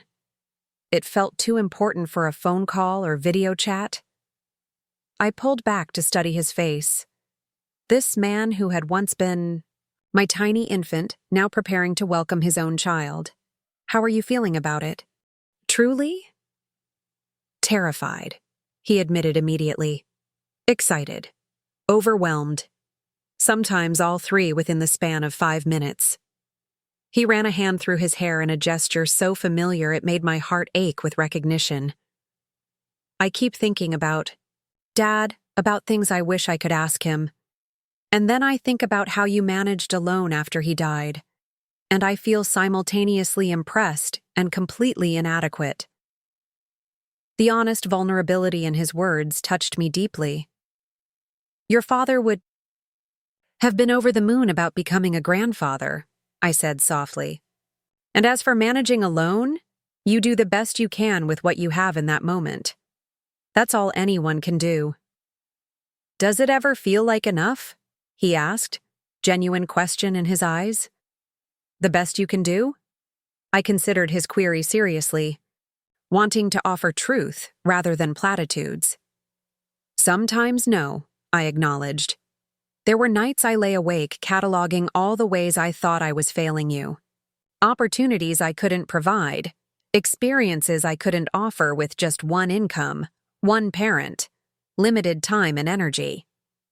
He winced slightly, perhaps recognizing echoes of his own anxieties. But mostly, looking back, I continued, I see that. The love was enough. The consistency, the showing up day after day, the creating of home and safety. That foundation mattered more than any of the things I worried about lacking. He nodded slowly, processing my words. Amber's been researching everything. Developmental milestones, educational approaches, organic baby foods. I'm more in the staring at the ceiling at 3 a.m. panicking phase of preparation. I laughed, recognizing the contrast in approaches. You complement each other well that way. Her planning, your feeling, both necessary perspectives for parenting. A comfortable silence settled between us as we finished putting away the dishes, the magnitude of his news creating a new layer of connection. Me stepping into the role of grandmother, him transitioning to fatherhood, our family expanding, in ways neither of us had anticipated a year ago. We haven't told Amber's mother yet, he added as we rejoined the others in the living room. That's happening on New Year's when we fly to Florida. I'm a little nervous about her reaction, honestly. Why is that? I asked, genuinely curious. Elaine had struck me as someone who would embrace grandmotherhood with characteristic enthusiasm and probably an immediate shopping spree for designer baby accessories. He hesitated, lowering his voice as we approached the greenhouse door. Amber thinks her mother will try to convince us to move to Florida before the baby comes. She's been dropping hints about it since our wedding, the superior lifestyle, the climate benefits, being closer to family. Ah, I nodded, understanding. And how do you both feel about that possibility? We're staying in Chicago, he stated firmly. Our careers are there. We're establishing ourselves. And honestly, he added with a sheepish smile, we like having some geographic buffer from both sets of parents, even though things are better now. A healthy boundary, I agreed, respecting his candor. Distance can strengthen relationships, when it's thoughtfully managed. His expression relaxed with visible relief. I'm glad you understand. I was worried you might be disappointed we weren't considering moving back here. Not at all, I assured him truthfully. Your life is in Chicago now, and that's exactly as it should be. Though I do hope you'll bring my grandchild for frequent visits. Count on it, he promised as we stepped into the greenhouse where Amber and Harrison were deep in conversation about sustainable growing practices. I caught Harrison's eye over Amber's shoulder, giving him a tiny nod that we'd agreed would signal significant news to share. His eyebrow raised in subtle question, but he continued his explanation of the irrigation system without missing a beat. Later, with David and Amber settled in the guest room after the long day of travel, Harrison and I prepared for bed in the comfortable routine we'd established over our months together. So, he prompted, folding his reading glasses and setting them on the nightstand. What was that nod about in the greenhouse? Something happened during dish duty? I sat on the edge of the bed, unable to contain my smile any longer. We're going to be grandparents. His face transformed with delight. Amber's pregnant? When? Due in June, I confirmed. They wanted to tell us in person, which is why they kept it quiet until now. Harrison crossed to my side of the bed, taking both my hands in his. That's wonderful news, Mary. A grandchild. A new generation. The genuine joy in his expression warmed me deeply.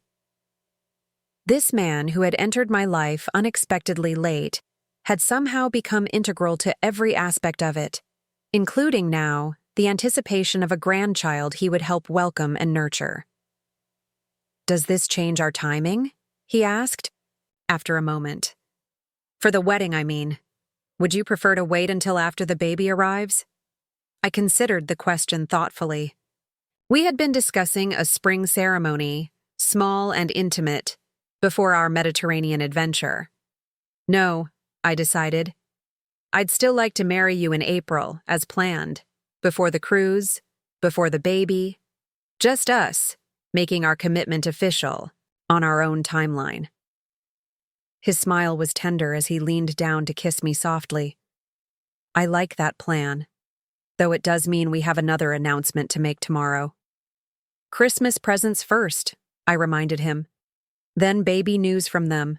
Then engagement news from us. I've got it all scheduled." He laughed, shaking his head fondly. "My perfectly organized bride-to-be." Morning arrived with the gentle chaos of a family Christmas, coffee brewed too strong by Harrison's preference. David discovering the squeaky floorboard outside the guest bathroom at 5 a.m. Amber apologetically admitting she'd forgotten to pack the gifts they'd brought and arranging for a neighbor in Chicago to ship them. None of it mattered. We gathered around the tree in pajamas and robes, the scene so domestic it made my heart ache with a peculiar mixture of joy and wistfulness. How many years had I spent holidays alone after David moved away? How many mornings had I woken to silence instead of this comfortable jumble of voices and movements? Gift exchanges proceeded with genuine appreciation, thoughtful selections, rather than obligatory purchases. David had found a rare first edition gardening book for Harrison, who exclaimed over it with unabashed enthusiasm. Amber presented me with a beautiful cashmere wrap in a shade of blue that perfectly complemented my eyes, accompanied by matching gloves. "For your Mediterranean cruise," she explained. "The evenings on deck can get chilly, according to the research." I did. I touched the soft fabric with appreciation, noting how she'd remembered details from our conversations, had taken time to select something suited specifically to my upcoming plans. "It's perfect," I assured her. "I'll think of you when I wear it." After the gifts had been opened and breakfast served, we lingered at the table, conversation meandering comfortably. Finally, David cleared his throat, reaching for Amber's hand, in a gesture clearly practiced. "We have some news to share," he began, glancing at her for confirmation.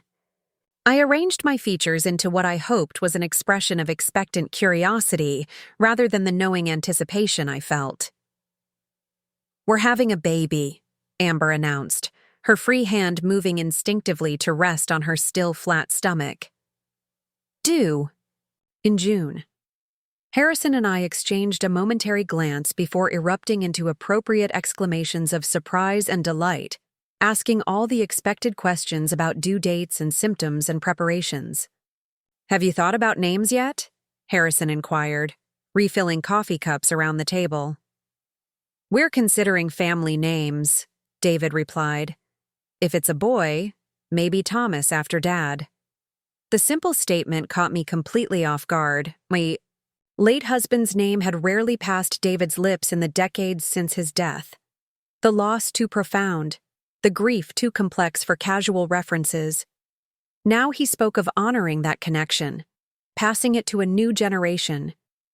He would have liked that very much, I managed, voice steadier than I felt. "And if it's a girl," Amber added, her expression softening, "we're thinking about Mary." For the second time that morning, I found myself genuinely speechless. After everything that had transpired between us, the disrespect, the hurtful comments, the calculated revenge and tentative rebuilding, This gesture felt like the completion of a circle I hadn't known needed closing. "Only if you're comfortable with it," David added quickly, misinterpreting my silence. "We could use it as a middle name instead if you prefer." "No," I interrupted gently. "I'm just deeply moved. It would be an honor to share my name with your daughter, should you have one." Amber's smile was warm with understanding. "We want our child to have strong namesakes, people of character and resilience." I reached across the table to squeeze her hand briefly, no words adequate, for the emotions swirling through me. Harrison, ever perceptive of emotional currents, cleared his throat. "Well, it seems this is a day for significant announcements." He glanced at me, eyebrows raised in silent question. I nodded, suddenly nervous despite having anticipated this moment for weeks. Rising from my chair, I moved to the small desk in the corner of the dining room, retrieving the velvet box from its hiding place in the drawer. David and Amber watched with curious expressions as I returned to the table, placing the box before me. "Harrison and I have news as well," I began, voice steadier than my suddenly racing heart. "We're getting married in April." For a beat, silence filled the room. Then David's face broke into a wide grin. "Mom, that's fantastic!" Amber was already on her feet, circling the table to embrace me. "Congratulations! Let me see the ring." I opened the box, revealing the Art Deco design that had quickly become precious to me. Amber exclaimed over its vintage charm while David shook Harrison's hand firmly, then pulled him into a proper hug. "Welcome to the family," my son told my fiancé, the simple acceptance in his voice the greatest gift he could have offered. "Officially, I mean." "Thank you," Harrison replied sincerely. "That means a great deal to me." Questions tumbled out about ceremony plans, small, intimate, just family and close friends, timing before our Mediterranean cruise, and logistics. We'd continue living in my house, which had more than enough room for both of us. "So much change," David marveled, shaking his head. "This time last year, who could have predicted any of this? Me in Chicago, a baby on the way, you two engaged." "Life rarely follows our expected scripts," Harrison and I said in unison, then laughed at our now familiar shared observation. "Clearly you two were meant for each other," Amber commented, smiling at our synchronized response. "Speaking the same thoughts and everything." The remainder of their visit passed in a blend of holiday traditions and future planning, a Christmas Eve service at the local church, breakfast with neighbors on Christmas morning, long conversations about baby preparations and wedding details. We video called Elaine in Florida, sharing both sets of news, receiving her enthusiastic, if slightly competitive, congratulations. "I'll need to plan a baby shower in Miami," she insisted immediately. "And of course I'll help with wedding arrangements if needed, Mary. I know the most divine florist who could handle everything remotely." "Thank you, Elaine," I interjected gently. "We're keeping things very simple for the wedding, but we'd love your input on baby preparations, especially since you'll be grandmother alongside me." She beamed at this diplomatic redirection, immediately launching into recommendations for essential baby equipment that had Amber taking notes with increasing expressions of alarm at the mounting expense and complexity. After the call ended, David shook his head ruefully. "And that's why we're telling her in person about the baby. Can you imagine if we'd done that via video? She'd have the nursery fully designed and installed before we even hung up." The day of their departure arrived too soon, despite having extended their visit by 2 days beyond the original plan. As we stood in the driveway waiting for their taxi to the airport, I found myself fighting an unexpected wave of emotion. "It's only a few months until the wedding," David reminded me, correctly interpreting my expression. "And we'll be back for that. Then the baby in June. Before you know it, we'll be underfoot constantly." I smiled, acknowledging the truth in his words. "I know. It's just been wonderful having you both here. The house feels more alive with family in it." "Well," Harrison said casually, arm secure around my waist. Perhaps after we're married, we should consider hosting more frequently. Summer, barbecues in the garden, holiday gatherings. Grandchild sleepovers, Amber added with a smile. Once he or she is old enough, of course.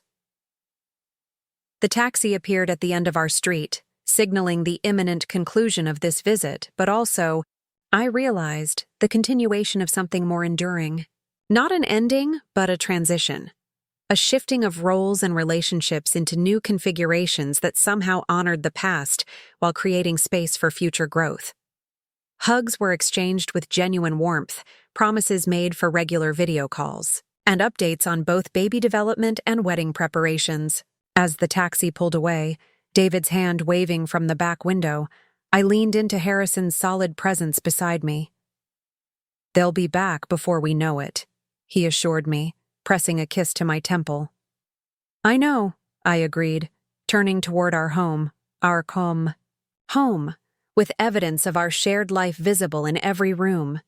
In the greenhouse we'd built together, in the daily rhythms we'd established. Later that evening, as we sat in the quiet of our living room, Harrison reviewing wedding venue options while I sorted through cruise excursion possibilities, a text message chimed on my phone. From Amber, surprisingly, rather than David. Just, "Landed in Chicago. Wanted to thank you again for everything. Not just Christmas, but this whole year. The way you've welcomed me into the family, forgiven past mistakes. I never had a good model for mother-in-law relationships. Thank you for showing me it can be different. Love to you both." I showed the message to Harrison, whose smile reflected my own feelings. "Quite the journey this year has been," he observed. "From 'you smell like old people' to genuine appreciation and connection." "Indeed," I agreed, typing a warm response to Amber. "Though I prefer your assessment. Lavender and wisdom, wasn't it?" "Lavender and wisdom, courage and grace," he amended, setting aside his tablet to draw me closer. "All qualities I look forward to celebrating as your husband." The word still sent a pleasant flutter through me. Husband, a term I'd never expected to apply to anyone after so many years. Alone. Yet here we were, planning a wedding, anticipating grandparenthood, creating new traditions while honoring established ones. As the year drew to its close, I reflected on its unexpected trajectory. From the bitter hurt of overhearing Amber's thoughtless comment to the prospect of a grandchild bearing my name. From the calculated financial revenge I'd plotted to the genuine family bonds now strengthening across distance. From lonely independence to a partnership that enhanced rather than diminished my autonomy. Life rarely follows expected scripts. Pain can become the catalyst for necessary change. Endings often reveal themselves as beginnings in disguise. And sometimes, just when we think our story has reached its final chapter, we discover it's only just finding its true voice.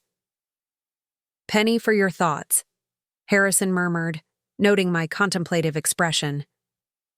I smiled, turning toward this man who had become my unexpected second chance, my partner in this vibrant third act of life. "Just gratitude," I told him truthfully, "for everything that brought us here, even the painful parts, especially those, perhaps." He nodded, understanding. No further explanation needed between us. "To unexpected journeys, then," he proposed, raising his tea mug in a small toast. "And to creating home," I added, touching my mug to his, "wherever and however we find it." Up next, you've got 2 more standout stories right on your screen. If this one hit the mark, you won't want to pass these up. Just click and check them out.